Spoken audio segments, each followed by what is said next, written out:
আসসালামু আলাইকুম, সবাইকে আমার ইউটিউব চ্যানেলে স্বাগতম জানিয়ে আজকের ভিডিওটা শুরু করছি। বিরিয়ানি রান্নাটা যারা ঝামেলা মনে করেন, আশা করছি আজকের ভিডিওটা দেখার পর আপনাদের কাছে খুবই সহজ হয়ে যাবে। এই মুহূর্তে যারা আমার ভিডিওটা দেখছেন তারা আমার ভিডিওটা সাবস্ক্রাইব করে দিবেন, এতে করে আমার ভিডিওর নোটিফিকেশন চলে যাবে আপনার কাছে সবার আগে। চলেন এবার মূল রেসিপিতে চলে যাই। এখানে আমি সোনালী মুরগি নিয়েছি 2 কেজির মতো, আর রেগুলার কাটিং করে নিয়েছি। আপনারা চাইলে যে কোনো মুরগি বা যে কোনো গোশ নিতে পারেন। এখানে আমি 3টা আলু আগে থেকে হালকা করে ভাপ দিয়ে নিয়েছিলাম গরম পানিতে। এরপর আমি একটু জর্দা রং মিশিয়ে নেব, এতে করে কালারটা সুন্দর আসবে। এটা আপনারা চাইলে অ্যাভয়েড করতে পারেন।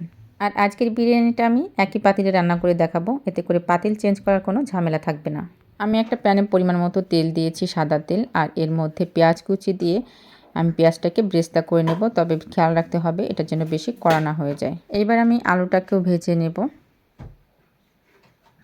আর যখন ভাজা হয়ে যাবে আলুটাকেও আমি তুলে নেব। এবার আমি চিকেনটা দিয়ে দিচ্ছি। চিকেনটা দেওয়ার পর একটু নেড়ে চেড়ে নেব, আর এরপরে আমি মশলা অ্যাড করে দেব। এখানে আছে আদা, রসুন, গরম মশলা, জিরা, লবণ। এগুলোকে দেওয়ার পরে আমি পেঁয়াজের ব্রেস্তা দিয়ে দিচ্ছি, আর দিয়ে দিচ্ছি বিরিয়ানির মশলা, সাথে দিচ্ছি টক দই। আর টক দই দেওয়ার পরে ভালো করে নেড়ে চেড়ে নিতে হবে। তবে খেয়াল রাখতে হবে টক দইয়ের সাথে কিন্তু দুধ অ্যাড করা যাবে না। যখন কষানো হয়ে যাবে এ পর্যায়ে আমি লিকুইড দুধ দিয়ে দিব। টক দইয়ের সাথে যদি দুধটা একসাথে দেওয়া যায় তাহলে কিন্তু ছানা কেটে যেতে পারে। এর জন্য কিছুটা কষানোর পরে দুধ অ্যাড করতে হবে। আমি এখানে 1 চামচের মতো চিনি দিয়েছি, এটা আপনারা চাইলে বাদ দিতে পারেন। এবার ভালো করে নেড়ে চেড়ে আমি ঢাকনা দিয়ে ঢেকে দেব। আমি এখানে চিনি গুঁড়া চাল নিয়েছি, আর আগে থেকে পানি ঝরিয়ে নিয়েছিলাম। তো এখন মাংসটা কিন্তু সিদ্ধ হয়ে গেছে, আর এবার ভালো করে নেড়ে চেড়ে আমি মাংসটাকে তুলে রাখবো।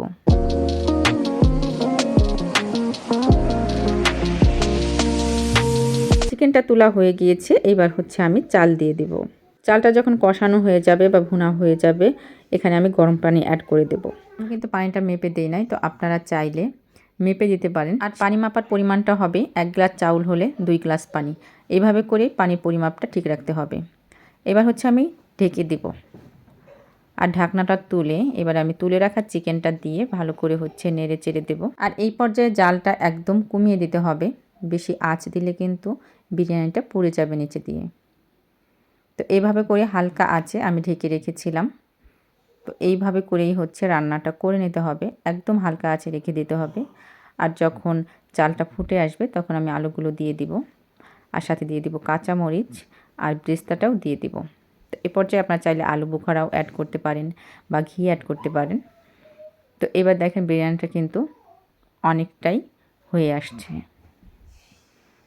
হয়ে যাওয়ার পরও বিরিয়ানিটা 10 মিনিটের মতো রেস্টে রাখবেন, এতে করে বিরিয়ানির গায়ে যে পানি পানি ভাবটা থাকে ওটা থাকবে না, ঝরঝরা হবে, আর খেতে অনেক বেশি টেস্ট হবে।